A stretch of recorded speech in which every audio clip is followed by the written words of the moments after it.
Great Scott! Great Scott! Great Scott! Great Scott! I know this. Did they really say that in the movies? Today we have something special where future meets past.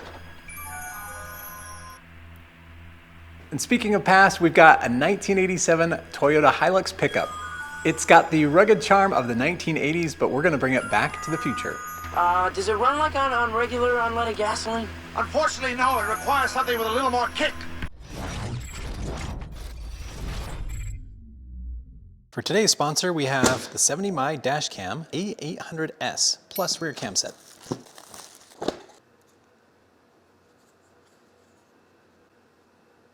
I should be a pro by now, but we've got the forward-facing camera, rear-facing camera. This one will go from the camera in the front to the camera in the back.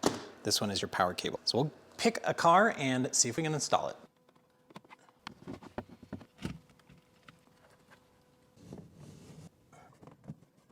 All right, we did another great installation. Again, the main camera is right behind the rear view mirror. So let's power it on and check it out. The A800S has 4K ultra high definition resolution. It has dual channel recording and is available with 24-hour smart parking surveillance. It has a built-in GPS with ADAS. The front camera has a 140-degree field of view and has the Sony IMX415 sensor that processes frames faster to deliver images with better clarity and vividness. The A800S also uses a f1.8 aperture with night owl vision. It really gives astounding low light performance. I think dash cams are great, and 'tis the season. So if you're interested in getting a dash cam, this one is less than $100, makes a great gift idea, and there's a coupon for 5% off. I'll leave a link in the video description below. So this is a 1987 Toyota Hilux extra cab pickup. So this is very similar to the one that Marty McFly had in the movie Back to the Future. So at that time, this was like the coolest truck. I still think this is one of the coolest trucks out there. We're gonna take this pure electric. A flux capacitor might not be involved, but it's gonna be something really cool. So from old school engine to high-tech motor, we are going full throttle into the electric age. It's a perfect combo of retro looks with futuristic tech. So we're talking smooth, silent power and insane torque. It's really gonna be a head turner and it's gonna be great fun to drive. So buckle up, hit the subscribe button as we're going 88 miles an hour. You won't want to miss this ride as we go back to the future. So stay tuned for the full transformation. Today we're going to start diving in and getting this thing ready for electric power.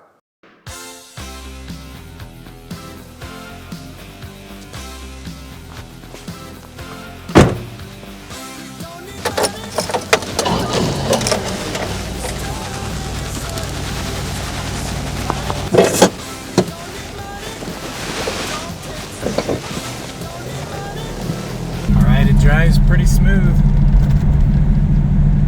I tell you though, the brakes are a little sketchy. You go pretty close to the floorboard before anything happens. Turn signals don't have like the automatic return, so like after you spin the steering wheel, it doesn't turn off the blinkers. Also, it is extremely gutless, meaning going up a slight hill, flooring it in third gear, it could not keep 30 miles an hour. I had to go back to second gear. And you know, pretty high revs. So definitely it's got weak power, but we'll fix that. So it does have 5 forward gears. I thought maybe it only had 4, but it's got 5 forward gears. But you know, it drives well. I mean, it feels like a truck. Handles bumps and dips just fine. So left side, it's got kind of the hyper flashing. Usually means the bulb's out. And again, like I said, it doesn't turn off unless I turn it off.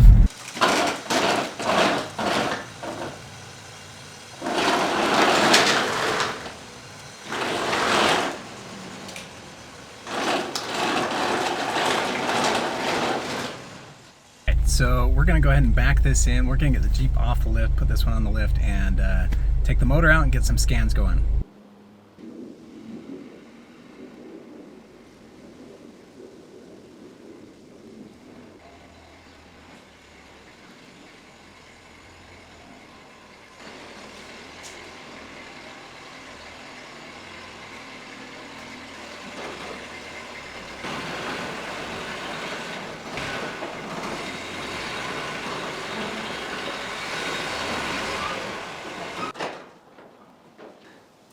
And yes, it leaks.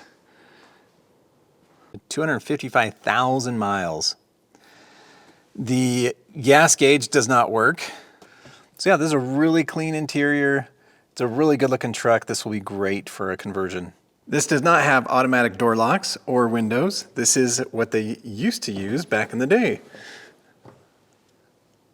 It does have heat. It does have four-wheel drive with low, neutral, high. And like a truck, it is supposed to be dirty, but we'll clean it up a little bit. All right, so you might be wondering, what is the plan for this one? We would still like to have four-wheel drive capability. We're gonna take a look underneath and see what the best options are. We're probably leaning towards like a Tesla motor, probably in the middle, maybe a Model 3. As far as batteries, the customer would like at least a 70-mile range in the winter. So probably aiming more for like 125, 150. And we're also okay if more of the weight is a little bit rear than started with. Because you know, sometimes in trucks in the winter, you throw sandbags and things in the back. So we'll see exactly where we can put everything. So one of the things we always do at the beginning is we want to get a starting weight. So lock in your guesses now. What do I think it's going to be? I'm going to go, geez, it just doesn't look that heavy. I'm going to say 3,900 pounds.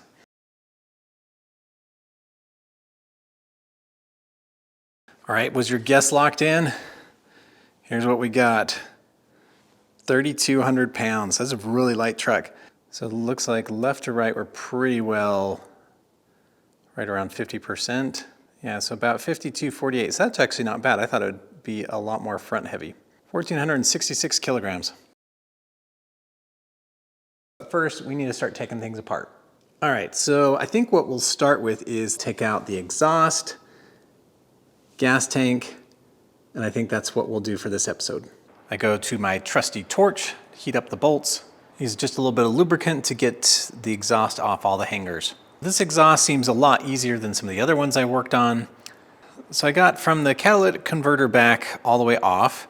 This front part though, I think I might leave on just because it's difficult to access, and I think it'll come out just fine with the engine. So we're gonna leave that for now. So it looks like the gas tank is held on with 3 bolts on this side and 3 bolts on that side, and they are all just breaking off. We got those bolts off, but I forgot there's one more thing we need to take off. I was looking at all the connectors and fuel lines and things, but there's also the filler neck. So the filler neck is what we need to take off next.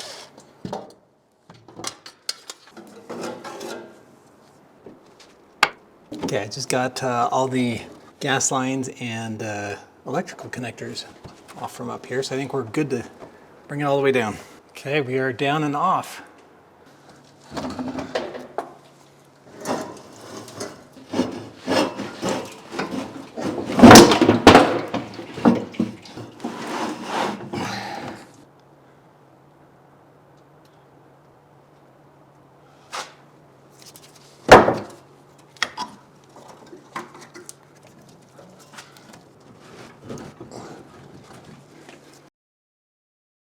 All right, so the gas tank is gone, and that gives us lots of good space right here, kind of, I'll call it mid-vehicle, to put a nice big battery pack.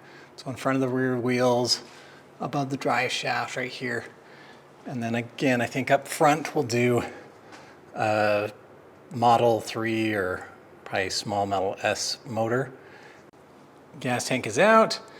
One of the things about these older ones, they actually have a drain plug. So we're gonna go ahead and see if we can open that one up and drain it into the gas can.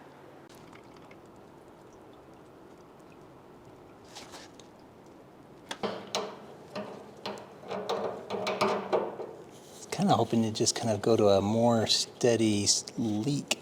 I think I'll leave it like that just for a little bit, so it, because like I said, I just worry that it's gonna come out and just all over the garage floor. So that's where we're gonna leave it for this time. We are gonna take the engine out. It'll be coming very soon. Hope you subscribe, hope you stay tuned for all the build episodes coming up. That'll do it for this time. See you next time. Extra cab pickup.